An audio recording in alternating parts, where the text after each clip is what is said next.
નમસ્કાર વિદ્યાર્થી મિત્રો, ગણિતના વિડીયોમાં આપનું સ્વાગત છે। તો પાઠ 1થી આપણે શરૂઆત કરીએ છીએ અને પાઠ 1ની શરૂઆત કરીએ તો પાઠનું નામ છે વાસ્તવિક સંખ્યાઓ। આમ તો ધોરણ 9ની અંદર તમે અલગ અલગ સંખ્યાઓ વિશેનો અભ્યાસ કરી ગયા। હવે થોડુંક આપણે એમાં આગળ વધીએ છીએ। તો વાસ્તવિક સંખ્યાઓ જે છે એને શરૂઆત આપણે કરીએ એના પહેલાં अलग अलग प्रकारनी संख्याओं विषे तमे धोरण 9 में भणी गया, तो एनो थोड़ोक परिचय करी लईए फरीथी एक वखत रिविजन, एटले आगळ आ पाठ समजवामां वांधो ना आवे। सौथी पहेला तमे भण्या हता प्राकृतिक संख्याओं। प्राकृतिक संख्याओं विषे तमे भण्या हता, जेना मतलब प्राकृतिक संख्याओं आखो गण लईए एटले के समूह लईए प्राकृतिक संख्याने, तेने आपणे n कहीए छीए। तो प्राकृतिक संख्याओं एटले केवी संख्याओं? तो कि जेनी अंदर 1, 2, 3, 4, 5 एम करीने अनंत सुधी जे संख्याओं आवे एने आपणे कहेता हता प्राकृतिक संख्याओं। बधी धन संख्याओं होय अनंत सुधी जेने कहेवाय प्राकृतिक संख्याओं। 1 थी शरूआत थाय।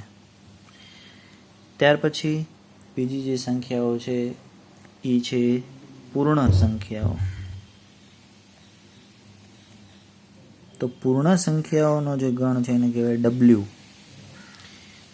तो ये बधी संख्याओं 0 थी शरूआत थाय। 0, 1, 2, 3, 4, 5 एम करीने अनंत सुधी आ संख्याओं जाय छे। त्यार पछी आपणे आगळ वधीए तो पूर्ण संख्याओं पछी जे संख्याओं आवे छे એને કહેવાશે પ્રાકૃતિક સંખ્યાઓ। પૂર્ણ સંખ્યાઓ પછી કઈ આવશે? પ્રાકૃતિક સંખ્યાઓ। સોરી, પ્રાકૃતિક સંખ્યાઓ આવી ગઈ, હવે આવશે પૂર્ણાંક સંખ્યાઓ। પૂર્ણાંક સંખ્યાઓ જે છે એને Z તરીકે કહીશું। Z ગણ જે પૂર્ણાંક સંખ્યાઓનો છે। હવે પૂર્ણાંક સંખ્યાઓ એવી છે કે જેની અંદર 0 આવે, धन संख्याओं आवशे अने ऋण संख्याओं आवशे। बधी ज ऋण संख्याओं, 0 धन संख्याओं, आने कहेवाय छे पूर्णांक संख्याओं।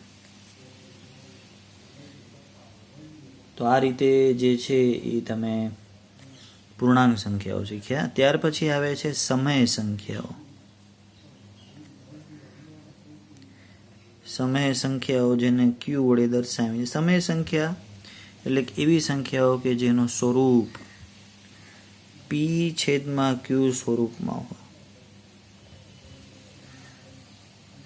P छेदमां Q स्वरूपमां होय एने कहेशुं आपणे समय संख्याओं, ज्यां P अने Q,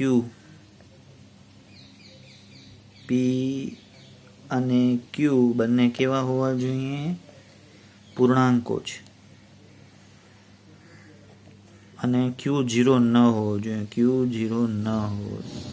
તો આને આપણે કહીશું સમય સંખ્યાઓ કે જેમાં Q 0 ન હોય, P અને Q પૂર્ણાંકો છે। ઉદાહરણ લઈએ આપણે। ધારો કે 1/3 -2/3 -4/7 પછી 5/11। तो एवी घणी बधी अहींया तमे जोई शको संख्याओं जे P छेदमां Q स्वरूपमां छे। P छेदमां Q स्वरूप होवुं जरूरी छे, जे तमे अहींया जोई शको छो। उपर होय P, नीचे Q। खास अहींया वस्तु आपी छे Q 0 न होवो जोईए। जो विद्यार्थी मित्रों Q 0 थई जाय, अहींया जो 0 थई जाय तो 1/0 એટલે અનંત થઈ જાય।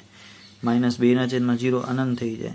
-4/7 अनंत थी जाए। 5/11 अनंत थी जाए। तो आ रीते 0 न होवुं जोईए ई शरतनुं पालन जरूरी छे, नहीतर अनंत थई शके छे संख्याओं। तो आ थई गई समय संख्याओं। अने एना पछी आवती थी तो कि भाई असमय संख्याओं। एना पछी आवती थी छे असमय संख्याओं। असमय संख्याओं एटले केवी? तो कि भाई जे પી છેદમાં ક્યુ સ્વરૂપમાં ન હોય એને કહેવાય અસમય સંખ્યાઓ. અસમય સંખ્યાના ઉદાહરણમાં આપણે લઈ શકીએ છીએ વર્ગમૂળમાં 2, વર્ગમૂળમાં 3, વર્ગમૂળમાં 5. એ તો ઘણી બધી સંખ્યાઓ છે કે જે પી છેદમાં ક્યુ સ્વરૂપમાં ન હોય. પી તમે કહેશો કે સર આ પી છેદમાં ક્યુ સ્વરૂપમાં તો હોઈ શકે, અહીંયા છેદમાં કાંઈ ન હોય તો 1 આપણે લખીએ તો પી છેદમાં ક્યુ સ્વરૂપમાં તો આવી જાય છે. તો ના, નહીં આવે. કેમ? કારણ કે તમે જોઈ શકો છો કે પી અને ક્યુ બંને પૂર્ણાંક હોવા જોઈએ, વર્ગમાં 2 પૂર્ણાંક સંખ્યા નથી એટલે નહીં આવે. એવી રીતે વર્ગમૂળમાં 3/1 પણ સમય સંખ્યા બની શકે તો કે ના, નહીં બની શકે. કેમ? તો કે વર્ગમૂળમાં 3 એ પૂર્ણાંક સંખ્યા નથી. તો આ રીતે અલગ અલગ સંખ્યાઓ જે છે એ આપણે સમજ્યા, જેમાં અલગ અલગ સંખ્યાઓ તમે જોઈ. પહેલેથી શરૂ કરી દઈએ. પ્રાકૃતિક સંખ્યાઓ જોઈ, પૂર્ણ સંખ્યાઓ જોઈ, પૂર્ણાંક સંખ્યાઓ જોઈ, સમય સંખ્યાઓ જોઈ, ત્યાર પછી અસમય સંખ્યાઓ જોઈ, અને સૌથી છેલ્લે આપણે કહીશું તો કે વાસ્તવિક સંખ્યાઓ, જે આ પાઠનો ટાઇટલ છે, વાસ્તવિક સંખ્યાઓ. વાસ્તવિક સંખ્યાઓના ગણને આપણે આર કહીએ છીએ. વાસ્તવિક સંખ્યાઓનો મતલબ છે કે બધી જ સંખ્યાઓ જેની અંદર આવી જતી હોય એને કહેવાય વાસ્તવિક સંખ્યાઓ. સમય, અસમય, પ્રાકૃતિક, પૂર્ણાંક બધી જ સંખ્યાઓ જેની અંદર આવી જાય એને કહેવાય છે વાસ્તવિક સંખ્યાઓનો ગણ અથવા તો વાસ્તવિક સંખ્યાઓ, જેમાં બધી જ સંખ્યાઓ આવી જશે.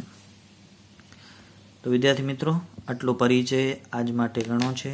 તો આજના વિડીયોમાં જેટલું બી ચાલ્યું છે બરાબર ધ્યાનથી સમજી લખી લેજો તમારી નોટબુકની અંદર, એનો અભ્યાસ કરજો.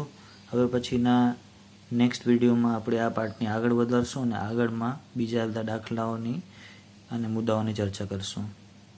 ત્યાં સુધી જય હિન્દ, જય ભારત, વંદે માતરમ.